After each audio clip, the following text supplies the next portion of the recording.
Today, you're going to be watching us make deer spam on our YouTube video, and we're going to be using Cajun seasoning. Now, we love Cajun because it's a medium multi-tiered peppery heat. It's got white, black, and red pepper. It also has my face on it, so it has Seth's face in it.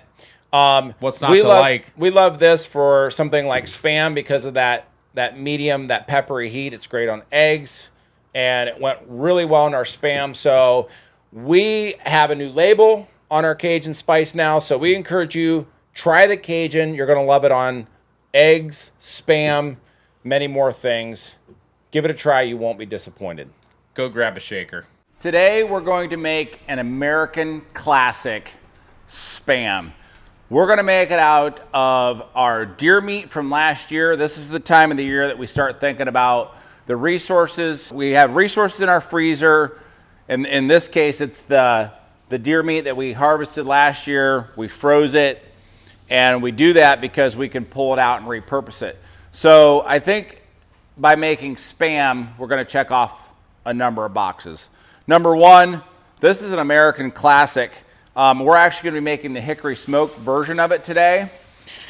Spam was brought to us in 1937 as a way, kind of a marketing campaign. It's pork shoulder and ham. I guess the word is a closely guarded secret, but spiced ham is the assumption. So we have the ability to make a similar product.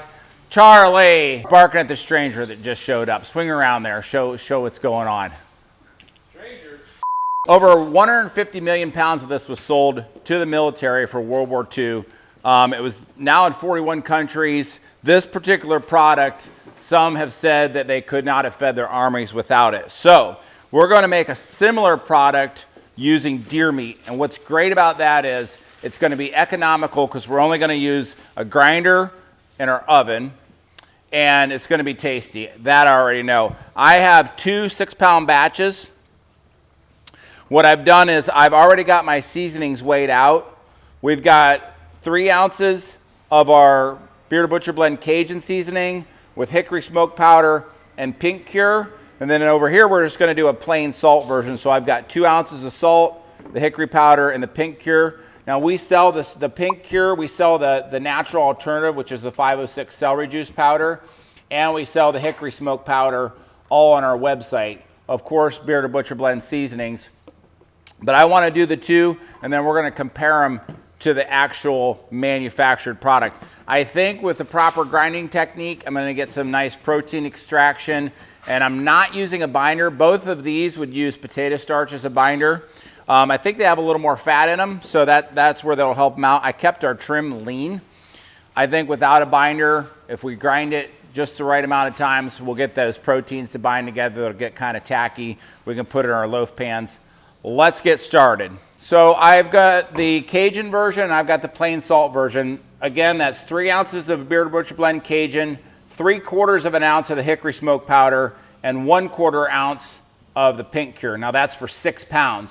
Over here, I've also got the 1/4 ounce of pink cure, 3/4 of an ounce of hickory smoke powder, and then I've got just plain salt, 2 ounces. So I'm going to cut these meat packs open and get started. We like to blend the spices into the meat trim, so that way when we get our grinding step started, we get that nice protein extraction. And what I mean by that is we want the proteins in this meat to bind together and make it tacky so that we can form that loaf. So we're just going to work these in.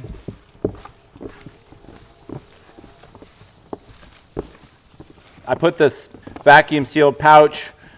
Of course, it was in the freezer. You can leave it just slightly partially frozen if you like, or put it in the freezer if it's fresh, just to get it to firm up a little bit. Makes the grinding step go a little bit smoother. There's the Cajun. Let's do the plain salt. Seth, you can always throw gloves on and feed the grinder. That's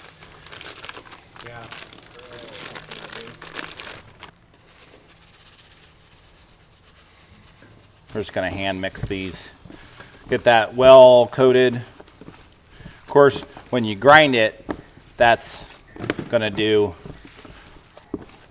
all your blending that you'd ever want right there. You know what, I don't know if I need you or not, Seth. I'm gonna start with my plain salt version first. A lot of times we just set that plunger aside because we like about golf ball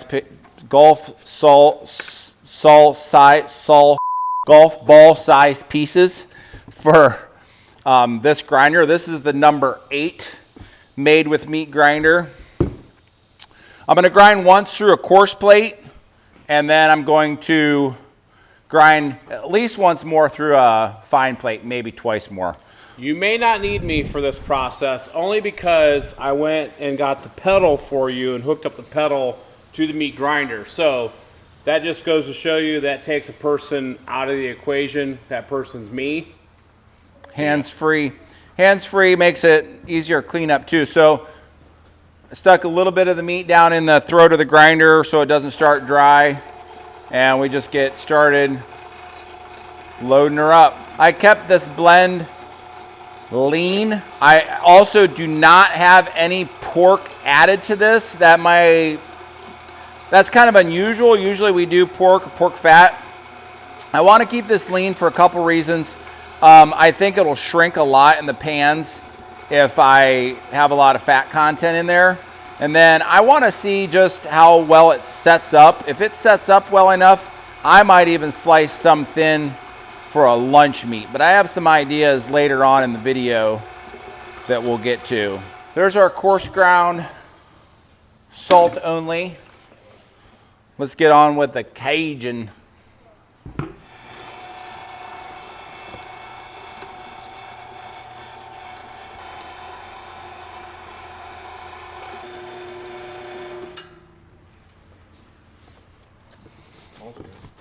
Smells real good. Coarse grind on both. I'm gonna switch over. This grinder comes with 3 grinder plates. Our coarse grind. It also comes with a kidney plate. It's called a kidney plate because it looks like a kidney, but that's for a first step if you want to take it. Our pieces were small enough, we didn't need that. And then we're gonna switch over to our 4.5 millimeter. Okay, we're gonna do our first fine grind.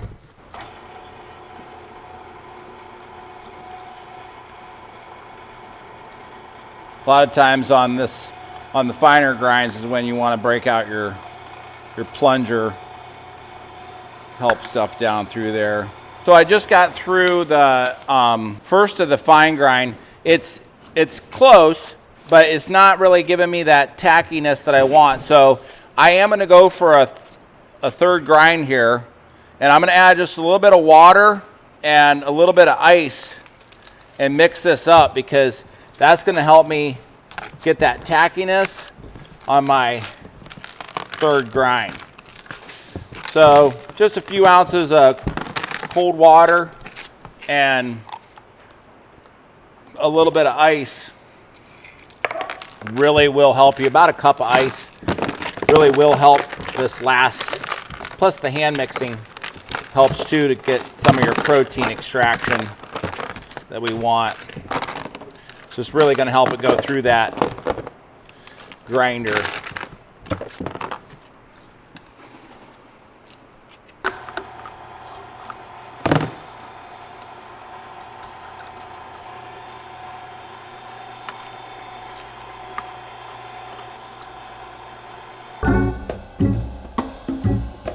Scott's hot tip, a lot of times when we get down to these grinds, I start to just do a little of the cat paw and just grab little, it's kind of the slow is smooth, smooth is fast.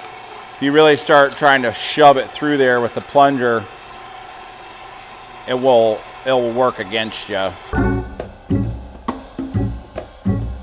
Okay, so the ice does several things, a couple things. It makes it nice and cool again because all that friction.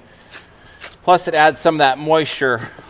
Just doing some hand mixing here just to get a feel for it. I'm starting to get that tackiness that I'm after.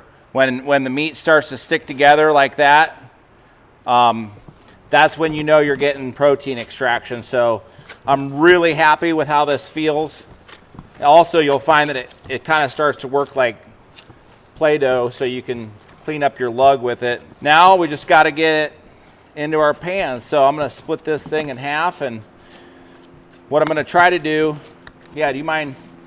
We're going to spray these with some cooking spray. Non-cooked cooking spray? Non-stick cooking spray. So I'm going to put these in here, and I want to squish them down too to really get the air, any air pockets that are in there out of them. Let's see how close we are to 50-50 here. Yeah, I'm going to try to get these formed into a nice air-free. Sure, we'll hit a pocket or two in there, but looking pretty tasty, huh, Seth? Absolutely. You know, this would remind you of like a meatloaf, but since it has a cure in it, that's what's going to give it that nice brighter red color. And then, like Scott mentioned earlier, maybe slice it thin for like a deli meat, or you slice it thicker like Spam, you fry it. Just adds a little bit different color than a meatloaf, and a little bit different. Plus, with wild game, it's a little bit safer to use the sodium nitrite, the pink cure. If you have any bacteria present, it's going to help deal with that. All right. It's just another way to use up ground products that you may have in your freezer from last season, which was the case here. So this was a doe that my son Logan shot last year, and here we are. You know, it's August. Deer season's right around the corner here in Ohio, and we're going through our freezer. We're cleaning it out, making some fun stuff that maybe you've never had before. So it's a great way to use up trimmings from the previous season. Well, Seth's wrapping those up. I'll get started on the final grinds of the Cajun. Can you double wrap those, please? I stuck the Cajun in the fridge while we were doing the salt one. And we'll get started on our grinds with that. So we're going to do same procedure. We'll put it through 2 fine grinds. We'll add some water and another cup of ice on that third and final grind. This might be a good time to remind you, you can do this with any meat, really, any protein, and you can also do it with any already ground product. I think that's important to emphasize. If you're looking through your freezer and you find out that your product that's left is perhaps ground meat, just plain ground meat that you haven't used, you can use it if it's been ground once already. That's not going to hurt anything. You just start there. You might only do 2 fine grinds.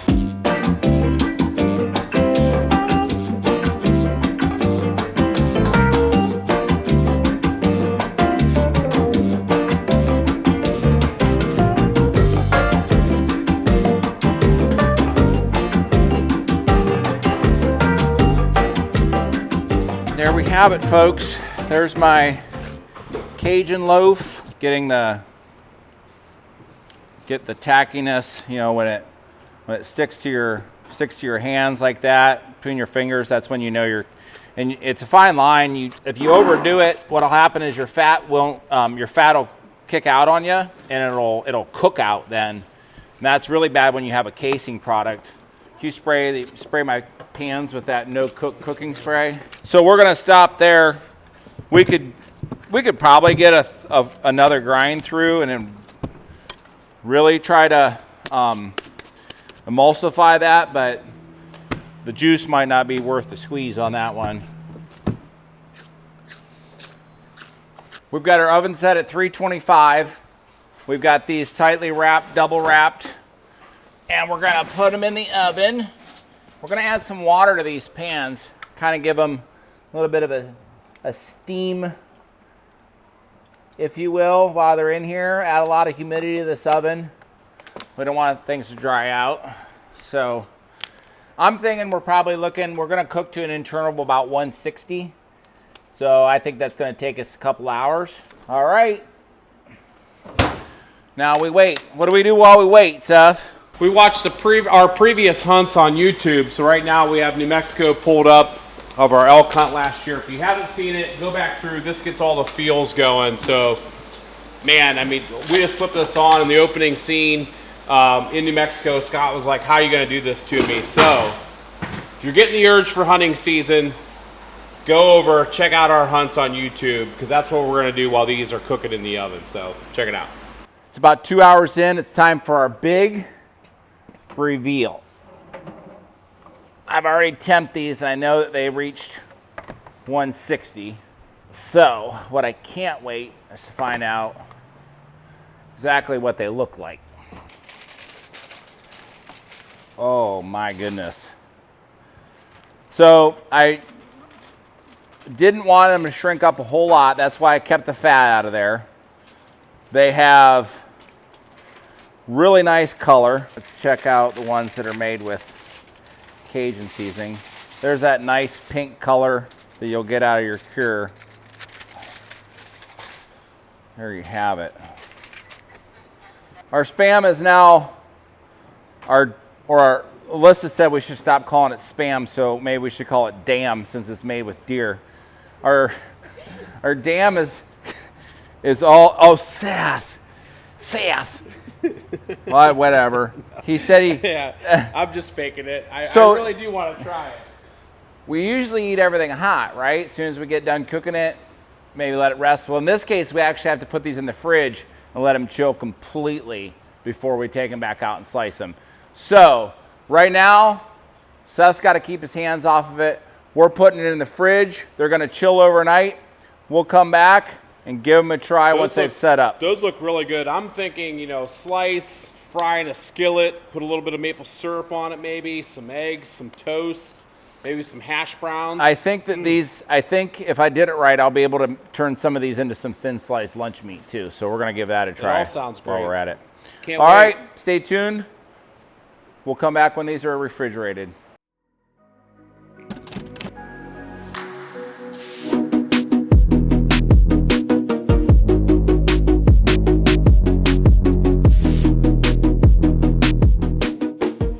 The moment of truth has arrived.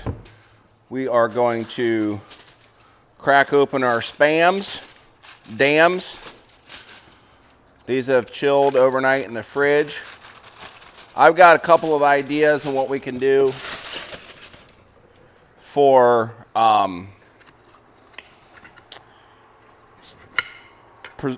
preserving these in the freezer. I'm just going to go around here. A little bit of that fat cooked out. You're going to have a little bit of that gelatinous material. Get this out of here. I've been looking forward to this, and I'm hungry too. You have? Yeah. There's one. So the more rounded pans, those were our Cajun. You mind going ahead and cracking open the regular Spam there, Seth, and we'll do a little comparison.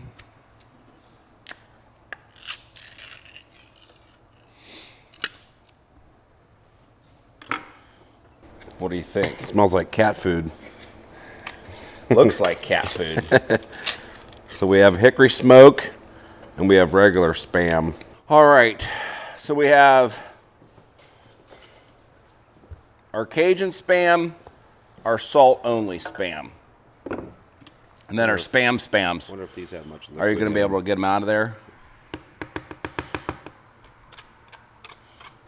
Come on, Spam. Seth, you're going to throw it right on the floor. There it comes.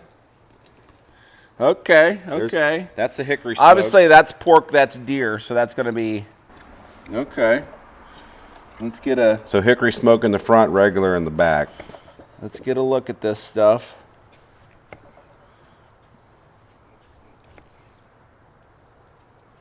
It looks really good. That has like a bologna.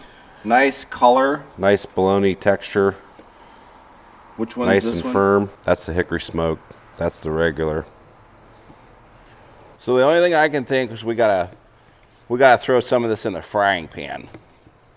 I'm going to take, this is our salt only. That's our Cajun. You notice the color difference A between little bit of the a two? color. Yeah. Into the frying pan we go. We got to try I think we these. should do frying pan, and I think we should do just a cold taste test too.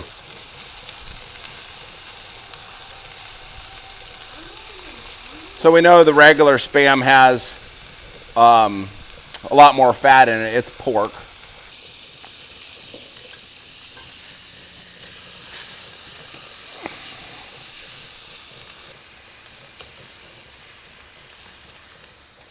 So our texture, very similar to the Spam. Which one are you going with first? The Spam Hickory smoked Spam. does smell like cat food. Now, I have never had Spam, ever.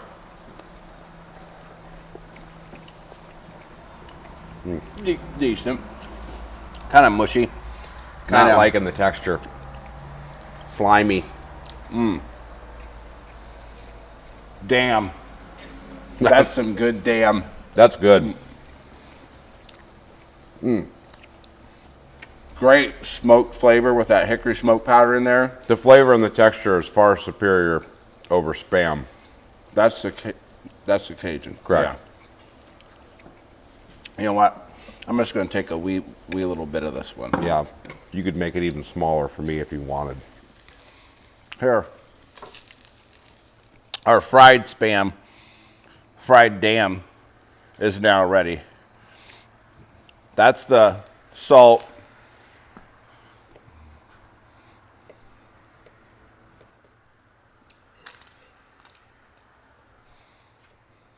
Then we have our fried Spam.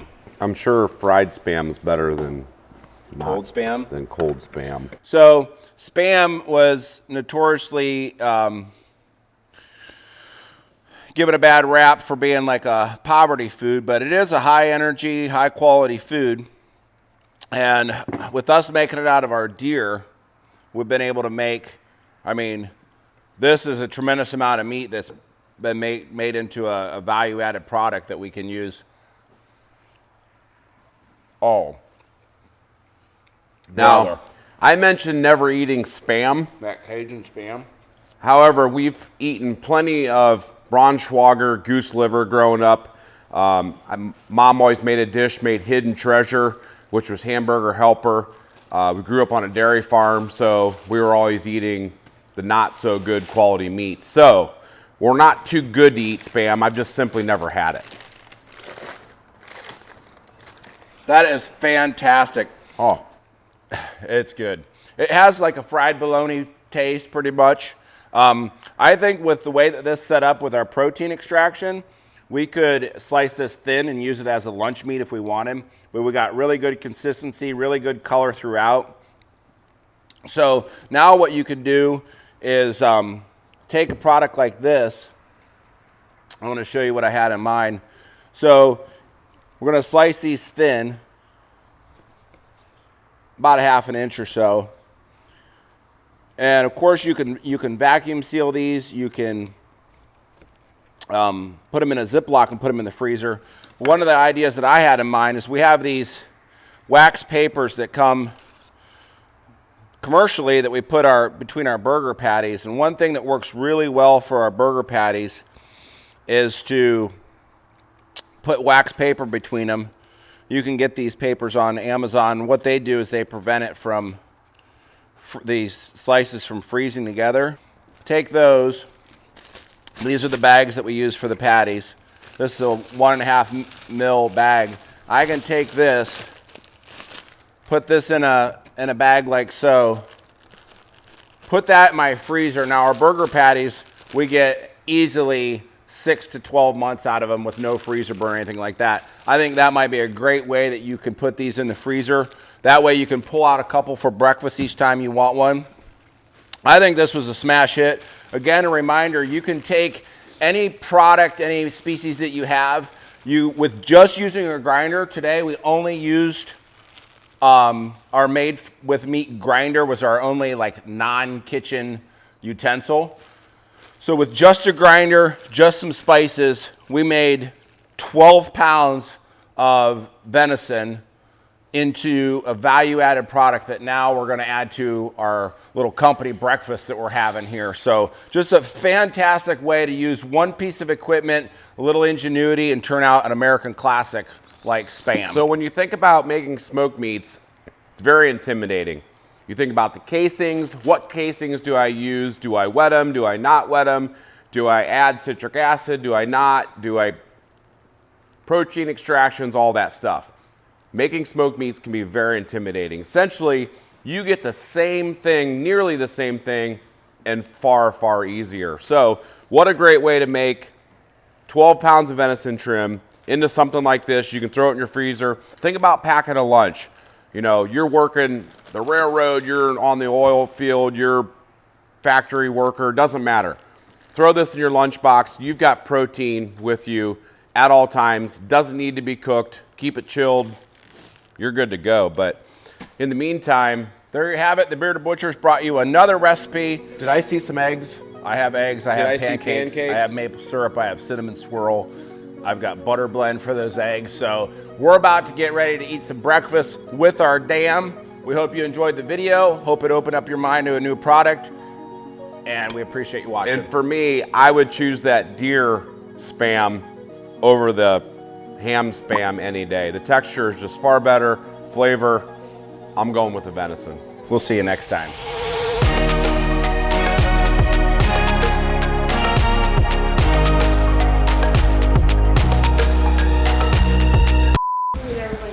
I'm bowing. Heavenly Father, we thank you for this another day and the opportunity to gather here. This food of which we're about to partake, we ask you to bless it. Put a double, triple blessing on the hands that prepared it. We thank you for it, and we give you all the thanks and glory in Christ's name. Amen. Lord knows he needs it.